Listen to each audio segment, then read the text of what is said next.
Eneo la maziwa makuu na Afrika ya Kati imetimia saa 12 kamili, ni sawa na saa 1 kamili kote Afrika Mashariki. Jumanne leo ya Mei 19, msikilizaji. Mimi ni Skola Kisanga na karibu katika Amka na BBC. Katika matangazo ya Amka na BBC asubuhi hii, idadi waliofariki kutokana na ugonjwa wa Ebola mashariki mwa Jamhuri ya Kidemokrasia ya Kongo imepindukia 100 kufikia sasa. Rais Donald Trump asema kuwa makubaliano ya amani na Iran yanaweza kufikiwa ikiwa Tehran itakubali kuachana kabisa na juhudi zote za kutengeneza silaha za nyuklia, huku akisitisha mpango wake wa kuishambulia Iran leo Jumanne. Donald Trump amebadili uamuzi wake wa kuishambulia Irani katika kile alichoeleza kuwa ni maombi yaliyoombwa na nchi za Gulf States. Yaani sasa hivi mara hii ni nchi za Gulf, sio Pakistani tena. Kwa hiyo hakuna tena kuishambulia katika kile alichokiandika kupitia kwenye mtandao wake wa Truth Social. Na mamlaka ya kudhibiti nishati na mafuta nchini Kenya imetangaza kushuka kwa bei ya mafuta, huku mgomo wa magari ya uchukuzi nchini humo ukitarajia kuingia siku ya pili hii leo. Mgomo bado inaendelea. Ndisi tulikuwa tumewapatia ile tunaona inaweza ikakuja kusaidia ndio biashara zetu ziendelee, lakini wakasema their hands iko tight.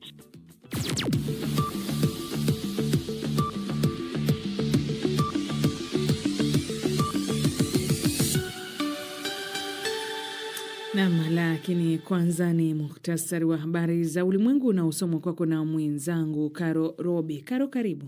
Asante Skola. Shirika la Afya Duniani WHO limesema jinsi linavyozidi kuchunguza mlipuko mpya wa Ebola katika Jamhuri ya Kidemokrasia ya Kongo ndivyo linavyogundua ni kwa kiasi gani ugonjwa huo ulivyosambaa. Serikali ya Jamhuri ya Kidemokrasia ya Kongo imetangaza kuwa watu waliofariki dunia kutokana na mlipuko wa virusi vya Ebola mashariki mwa nchi hiyo imepindukia 118 na visa vya maambukizi sasa vinaripotiwa katika maeneo mengi, lakini imeongeza kuwa timu za wataalamu ziko katika maeneo hayo kwa ajili ya ufuatiliaji na wanaoshukiwa kuambukizwa virusi hivyo na kuutaka umma kutotaharuki. Rais wa Marekani Donald Trump amesema ameahirisha mipango ya kuishambulia Iran iliyokuwa imepangwa kufanyika leo Jumanne baada ya viongozi wa Qatar, Saudi Arabia na Umoja wa Falme za Kiarabu kumwomba asiishambulie Iran kwa sasa. Esther Luambano na taarifa zaidi.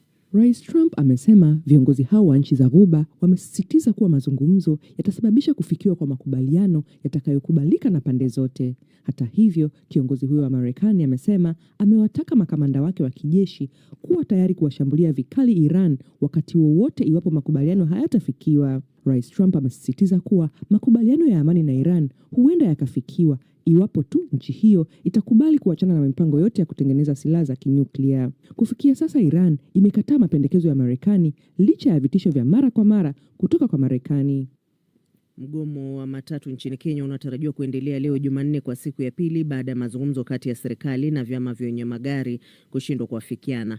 Wenye matatu wamepuuzilia mbali pendekezo la serikali la kupunguza bei ya mafuta ya dizeli kwa shilingi 10.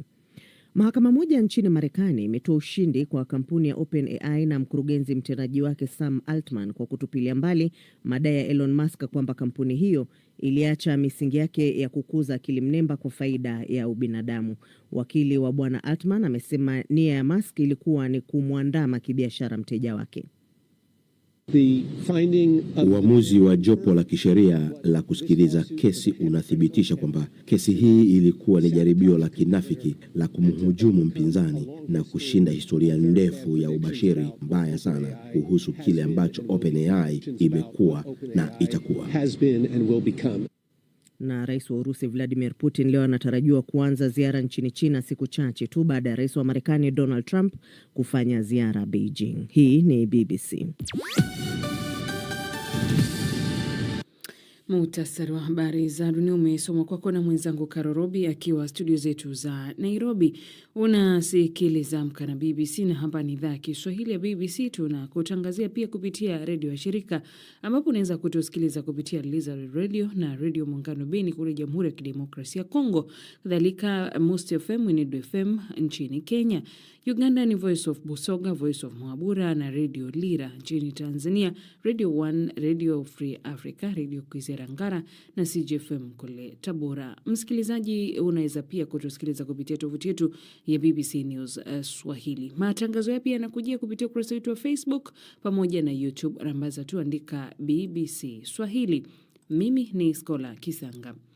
Rais wa Marekani Donald Trump amesema ameahirisha shambulio lililopangwa dhidi ya Iran siku ya Jumanne baada ya Qatar, Saudi Arabia na Umoja wa Falme za Kiarabu kumwomba asitishe kwa muda, lakini ameagiza wakuu wa jeshi lake kuwa tayari kuanzisha mashambulizi makubwa dhidi ya Iran wakati wowote ikiwa makubaliano hayatapatikana. Florian Kaijage na taarifa zaidi. Katika chapisho la mtandao wa kijamii, Bwana Trump amesema viongozi hao wa Kiarabu walisisitiza kuwa mazungumzo yataleta makubaliano yanayokubalika, lakini amesema amewaambia wakuu wake wa kijeshi kuwa tayari kuishambulia Iran kikamilifu. Bwana Trump ameahidi mara kwa mara hatua za kijeshi dhidi ya Iran bila kufafanua kuhusu tishio hilo. Rais Trump amesema makubaliano ya amani na Iran yanaweza kufikiwa iwapo Tehran itakubali kuacha majaribio yote ya kutengeneza silaha za nyuklia. Kauli hiyo imekuja saa chache baada ya rais kusema kuwa ameahirisha kuanzishwa tena kwa mapigano baada ya viongozi wa Qatar, Saudi Arabia na Umoja wa Falme za Kiarabu kumtaka asitishe hatua hiyo. Bwana Trump amesisitiza makubaliano yangeweza kufikiwa ingawa majuma kadhaa ya mazungumzo yasiyo ya moja kwa moja yanaonekana kuwa na maendeleo finyu. Bwana Trump amesema Marekani bado ipo tayari kuishambulia Iran, kitisho ambacho amekuwa akitoa mara kadhaa tangu kufikiwa kwa makubaliano ya kusitisha mapigano mwezi uliopita. Vita vyake dhidi ya Iran vinazidi kutopendwa ndani ya Marekani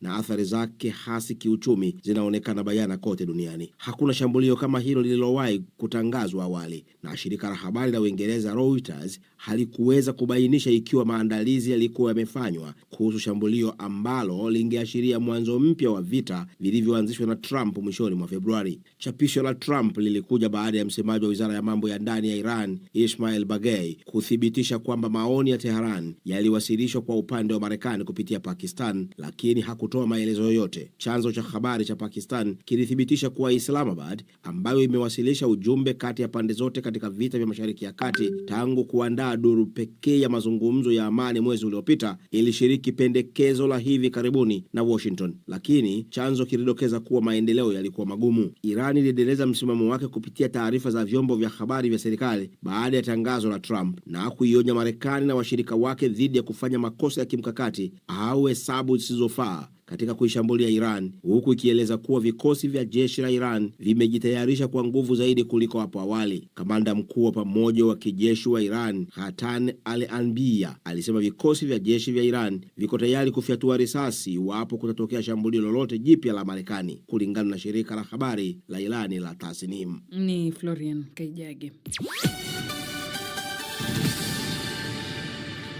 Serikali ya Jamhuri ya Kidemokrasi ya Kongo imetangaza kuwa watu waliofariki dunia kutokana na mlipuko wa virusi vya Ebola mashariki mwa taifa hilo imepindukia 100 na walioambukizwa sasa wanaripotiwa katika maeneo mengi. Karo Robi ana maelezo zaidi. Msemaji wa serikali ya Kongo Patrick Muyaya amesema kuwa idadi ya waliofariki dunia imeongezeka hadi 118 kutoka watu 80 walioripotiwa kufariki dunia mwishoni mwa juma lililopita. Akizungumza na waandishi wa habari mjini Kinshasa, Bwana Muyaya amesema vifo hivyo bado vinafanywa uchunguzi kubaini kama vyote vinahusishwa moja kwa moja na virusi vya Ebola, na kuongeza kuwa timu za wataalamu ziko katika maeneo hayo kwa ajili ya ufuatiliaji wa wanaoshukiwa kuambukizwa virusi hivyo na kuutaka umma kutotaharuki. DRC imethibitisha kuwa virusi hivyo sasa vimesambaa kutoka Bunia, Mongwalo na Rampa, na sasa visa vipya vimeanza kuripotiwa katika mji wa Nyankunde jimboni Ituri, Butembo jimboni Kivu Kaskazini ambako visa viwili vimeripotiwa na kisa kimoja kimeripotiwa mjini Goma. Serikali imeahidi itatoa taarifa za mara kwa mara na kuhakikishia raia kuwa kutokana na majanga ya kiafya yaliyopita ina uzoefu wa kudhibiti hali. Haya yanakuja huku raia mmoja wa Marekani akiripotiwa kuambukizwa Ebola mjini Bunia ambako walikuwa wanahudumu kama daktari wa shirika moja la kimishonari la kutoa misaada ya kitabibu. Shirika la SAGE limethibitisha kuwa Daktari Peter Stafford amegundulika kuwa na Ebola baada ya kuwahudumia wagonjwa katika hospitali ya Nyankunde ambako amekuwa akifanya kazi tangu mwaka 2023. Ni miongoni mwa madaktari watatu wa shirika hilo la SAGE ambao wamekuwa wakiwatibu wagonjwa tangu kuzuka upya kwa Ebola mashariki mwa Kongo. Mkewe Dr. Rebecca Stafford ni miongoni mwao. Mkurugenzi mkuu wa shirika la afya duniani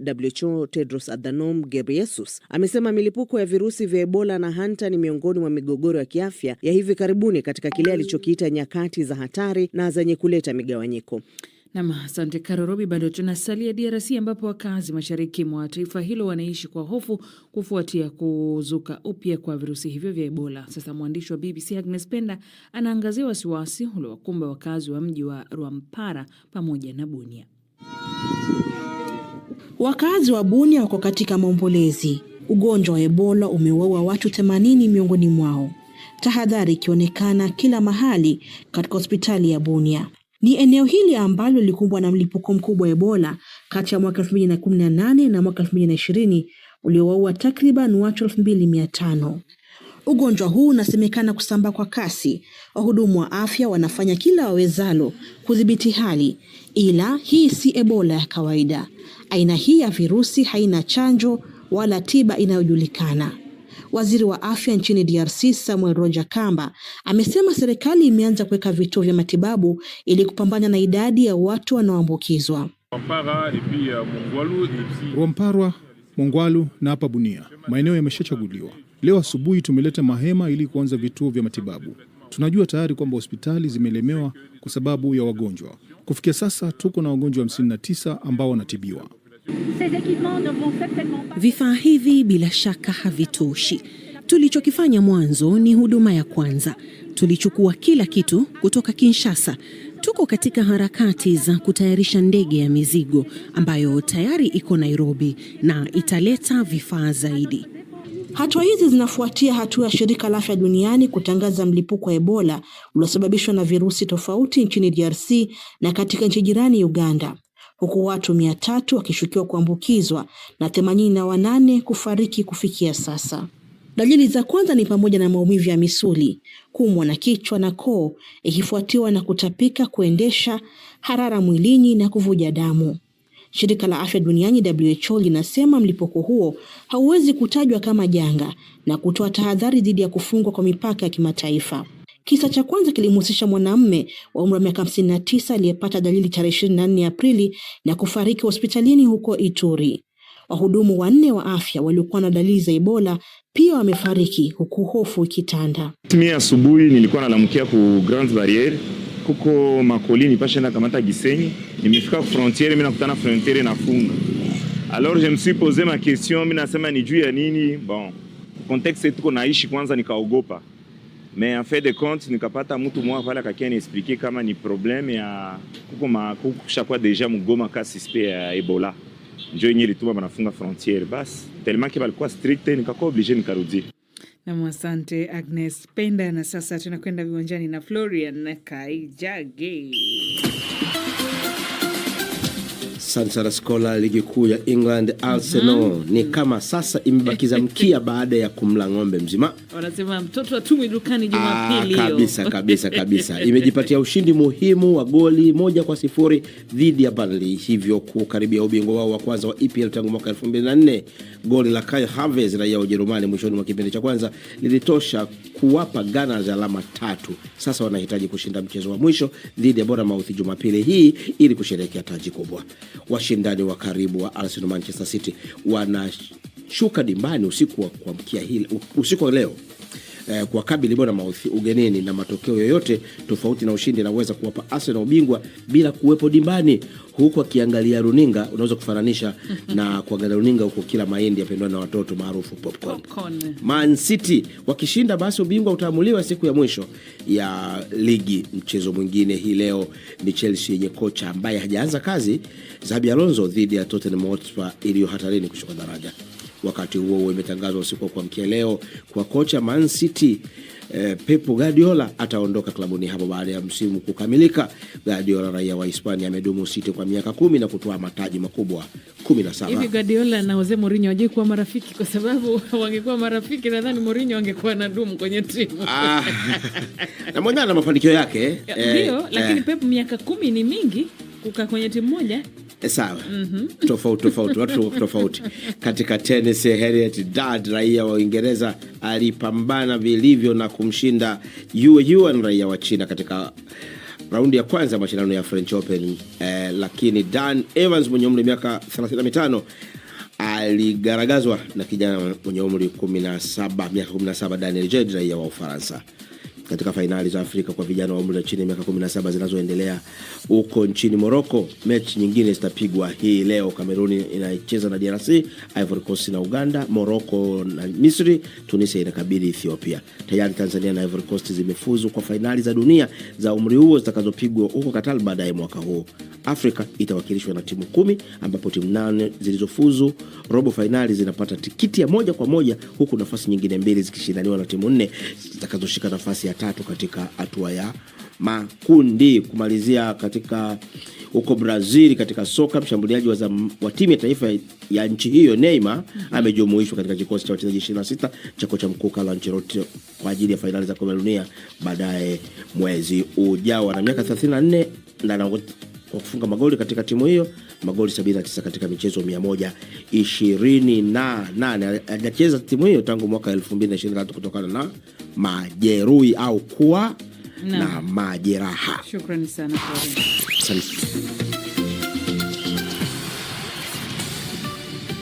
habari kuu. Ni idadi ya vifo kutokana na ugonjwa wa Ebola mashariki mwa Jamhuri ya Kidemokrasia ya Kongo yapindukia 100. Donald Trump asema kuwa makubaliano ya amani na Tehran yanaweza kufikiwa ikiwa taifa hilo litaachana juhudi zake za nyuklia. Na mamlaka kudhibiti nishati na mafuta nchini Kenya tangaza kushuka kwa bei ya mafuta. Hii ni BBC.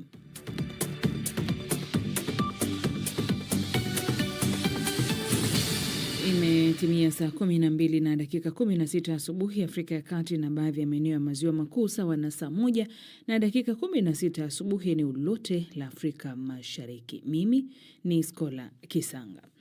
Na mamlaka kudhibiti nishati na mafuta nchini Kenya EPRA imetangaza kuwa imeshusha bei ya mafuta ya dizeli kwa shilingi 10, huku mgomo wa magari ya uchukuzi nchini humo ukitarajia kuingia siku ya pili hii leo. Hii ni baada ya serikali na wawakilishi wa vyama vya wamiliki wa magari kushindwa kufikiana hapo jana Jumatatu kuhusu kusitisha mgomo huo unaotokana na kuongezeka kwa bei ya mafuta nchini humo. Hapo jana shughuli za usafiri zilikwama karibu kote nchini Kenya, huku wenye matatu wakiegesha magari yao kupinga hatua ya serikali kupandisha bei ya mafuta, na kumeshuhudiwa ghasia za hapa na pale, magari yaliyokutwa barabarani na baadhi yaliweza kushambuliwa. Waziri wa usalama wa ndani nchini Kenya Kipchumba Murkomen amethibitisha kuwa watu 4 waliuawa na wengine 30 kujeruhiwa na zaidi ya 300 kukamatwa. Awali Karo Robi amezungumza na mwenyekiti wa chama cha wamiliki wa matatu nchini Kenya Albert Karakacha kufahamu kama watafutilia mbali mgomo wao leo. Hatujakubaliana na serikali, ndio nimetoka mkutano sahi. Mgomo bado inaendelea until tukubaliane. Je, yote yale ambayo mlikuwa mmeyaweka kwenye meza ya mazungumzo ni kwamba mmetofautiana ama kuna vipengee angalau mlikuwa mmepiga hatua na vingine ambavyo pengine mnahitaji mashauriano? Hatujapiga hatua.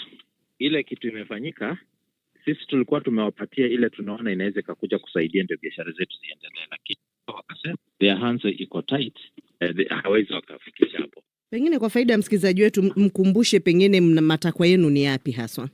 Matakwa yetu tunataka hiyo, kuna karibu 46 shillings zile ilikuwa zimeongezewa kwa mafuta, kuna around 76. So ile sisi tunataka waturudishie 46 wabaki na 30. Shilingi 46 wanasema haiwezekani. Tukajaribu kuambia basi wacha sisi turudi tuchukue hiyo 35 ndio tukue at least biashara yetu itaendelea, kwa sababu hiyo pesa wametuchukua tunalipa loan nayo. Hiyo pesa ndio expenses ya kuweka gari insurance. Hiyo pesa ndio inatoka faida yetu. Sasa hizi ukiangalia itabidi tuingie kwa mfuko tuweza kutafuta pesa zingine ndio tuweza kulipa mikopo, ndio tuweza kuweka gari miguu, ndio tuweza kuweka gari spares.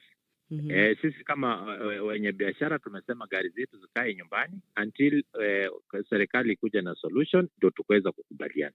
Lakini hamuoni kama mnazidi kupata hasara? Juzi umenukuliwa na vyombo vya habari kusema mmepata hasara ya karibu milioni 500. Tumepata hasara, hatukatai. Hata serikali imepata hasara. Ukiangalia leo serikali imelusi pesa mingi. Ukiangalia kama kaunti ya Nairobi imelusi karibu 150 million collection ya kuchukua kwa wale wa mama mboga. Kuna zile lori zinaleta mboga, wao huchukua pesa hapo. So wamepoteza hiyo pesa. So ile kitu tumeambia serikali waweze kuangalia, kwa sababu hata siku ya COVID kulikuwa na shida kama hii, lakini serikali iliangalia, ikaangalia ikasema hivi na hivi tukifanya tutaweza kusaidia hawa wanabiashara waendelee kwa biashara zao. Na huu mgomo wenu sasa mnaona kama pengine utadumu kwa muda gani? Hii mgomo tumesema tutazidi kuongea na serikali na wao wataweza kusukuma tukubaliane, tuseme mgomo itaisha kama hata kama ni kesho, ikiwezekana wakikubali. Wasipokubali, unajua ni sisi tumetumwa, sisi ni viongozi. na viongozi wenye magari wako. Sasa wenye magari vile wanataka ni lazima tutimishe vile wanataka. Mwenyekiti wa chama cha wamiliki wa matatu Albert Karakacha kule nchini Kenya, kama alivyozungumza na mwenzangu Karorobi. Na rais wa Marekani Donald Trump amesema makubaliano ya amani na Iran yanaweza kufikia ikiwa Tehran itakubali kuachana kabisa na juhudi zote za kutengeneza silaha za nyuklia. Kauli hiyo imetolewa saa chache baada ya rais huyo kusema kuwa ameakhirisha kuanza tena kwa mapigano baada ya viongozi wa nchi za Kiarabu kumwomba asitishe kwa muda. Hata hivyo, mapema hapo jana Marekani ilisema itawekea vikwazo kampuni zote za meli kubwa zitakazotoa ushuru kwa Iran, ambayo jana iliunda bodi mpya itakayosimamia mlango bahari wa Hormuz ya PGSA. Lakini kitisho hiki cha Marekani kinaweka wapi mustakabali wa uchumi wa dunia wakati huu makali ya vita yakionekana kupungua? Nimezungumza na mchambuzi wa Mashariki ya Kati Ibrahim Rabi pamoja na mchumi Shaban Mwalimu kutoka Kenya. Biashara yote ya kimataifa inaathiriwa sana na siasa ya kimataifa. Mzozo wote ule unaotokea wa kisiasa ukihusisha nguvu za kimataifa, kwa mfano nazungumzia dola Marekani ama taifa la Marekani, utakuta athari yake inakuja moja kwa moja kwa biashara. Kwa msingi huu ni kwamba Marekani imekuwa na historia ya kutumia vikwazo vya kibiashara kuhakikisha kwamba mfumo wote wa biashara uje kwa sura ya dola yake, yani sarafu ya dola, lakini pia kuna bima ya kimataifa, lakini kuna benki za Marekani. Ushuru huu ambao Marekani ametoa onyo, lakini ukumbuke pia nyuma kuna baadhi ya mataifa kama Uchina imeruhusiwa, kuna makubaliano fulani kwamba meli zao zipite pale, na hivi sasa tayari ukumbuke kuna baadhi ya dola milioni 2 tayari kuna baadhi ya meli zinatoa ushuru kwa Irani kwa siri. Mara nyingi Marekani amekuwa akitumia sana nguvu yake kuathiri mapato ya Hormuz, kuzuia uchumi wa Iran, kwa sababu kuna kitu kinacho cash flow, kwamba Irani pia isiweze kupata pesa za kigeni na kuendesha katika uchumi wake. Kwa hivyo hapa ni vita vya kiuchumi hivi sasa. Hivi ni vita vya kiuchumi hivi sasa. Ibrahim Rahbi, tumeona Iran yenyewe imeweza kuunda bodi yake mpya kwa ajili ya kuweza kusimamia eneo hili ama mlango bahari huu wa Hormuz, na tumeona Marekani imetoa tishio kama makampuni ya meli yatatoa ushuru kwa Iran basi yatakabiliana na vikwazo. Lakini wakati huo huo sasa tunaona makali ya vita hivi, makali ya kufungwa kwa mlango bahari wa Hormuz yanazidi kuongezeka. Unakwenda wapi mzozo huu? Na ni jana tu pia Marekani iliweza kuitishia Tehran ikisema kama haitakubaliana na masharti na kuweza kukubaliana na mpango wa kusitisha mapigano basi itaishambulia zaidi. Donald Trump amebadili uamuzi wake wa kuishambulia Irani katika kile alichoeleza kuwa ni maombi yaliyoombwa na nchi za Gulf States. Yaani sasa hivi mara hii ni nchi za Gulf, sio Pakistani tena. Kwa hiyo hakuna tena kuishambulia katika kile alichokiandika kupitia kwenye mtandao wake wa Truth Social. Lakini ukirudi kwenye kile ulichokuwa nakieleza, msingi kuwa tishio la Marekani kwa meli yoyote au nchi yoyote itakubali kulipa ada ambayo Irani wanaitoza, ukweli kuwa kama si Marekani aliyevuruga haya tusingekuwa hapa. Lakini pia dunia ilishakubaliana na uhalisia uliopo, na ndio maana unaona kuwa makampuni na nchi tayari zilishakubaliana na Irani kuwa bana, tutalipa hiyo, wacha tupite kwa vyovyote vile. Sasa Marekani yeye miaka yote na sera yake na kilichompeleka ni kingine, pia ni kuidhibiti Irani kwenye mapato isiweze kupata chochote. Sasa ila wakipiga hesabu na namba ya meli ambazo zilikuwa zikipita Hormuz kwa kawaida kati ya 135 mpaka 155 kwa siku, kwa hiyo wanaona kuwa Irani ataingiza pesa nyingi sana ikiwa hili litaidhinishwa, na kile ambacho walikuwa nakipigania kwa muda mrefu kumdhibiti Irani kwenye mapato, manake itakuwa nje ya uwezo, kwa sababu wakati waliruhusu mafuta ya Irani yaweze kutoka wakadhibiti kwenye mapato, kuwa mapato lazima yalipwe kupitia benki za Kimarekani. Ndio kile ambacho Irani anasema, fungulieni asset zangu ambazo mnashikilia.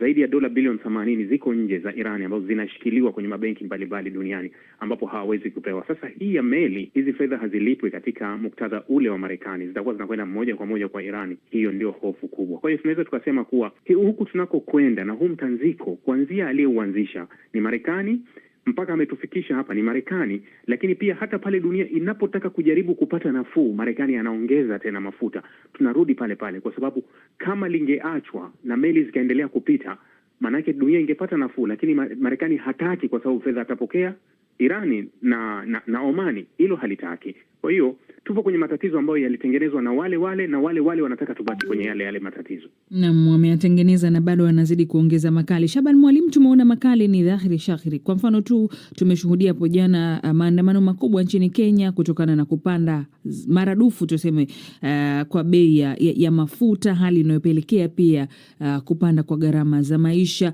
Mataifa mengi yameathirika, si tu Afrika Mashariki, tuseme tu ni karibu duniani kote. Sasa suluhu ni nini hapa? Kwa sababu kila tunapoona kuna poa, kama alivyosema Ibrahim Rabi, ni kwamba wale waliopooza wanawasha moto tena. Marekani ana sera za ubabe, na sera hizi zimekuwa zikiwilika hata katika suala la kudhibiti biashara ya mafuta. Na mzozo unapotokea katika Ghuba au katika Mashariki ya Kati, utakuta Marekani ana udhibiti anavyotaka yeye, na bila shaka anaathiri uzalishaji wa mafuta, anaathiri usambazwaji wa mafuta. Hilo ndilo huweza kupandisha bei ya mwisho kabisa, ambayo ndio wanaafrika Mashariki hapa tunaihisi sasa kwa Kenya hapa, au labda pia kwa Tanzania, lakini kwa Kenya hapa tunashuhudia maandamano.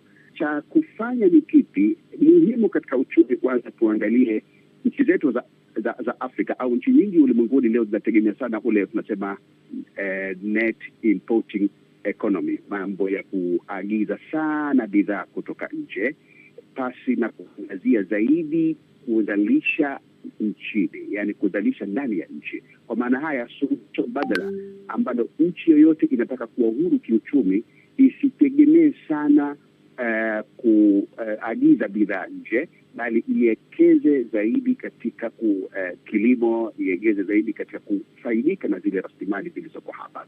Lakini vile vile kuna masuala ya omba.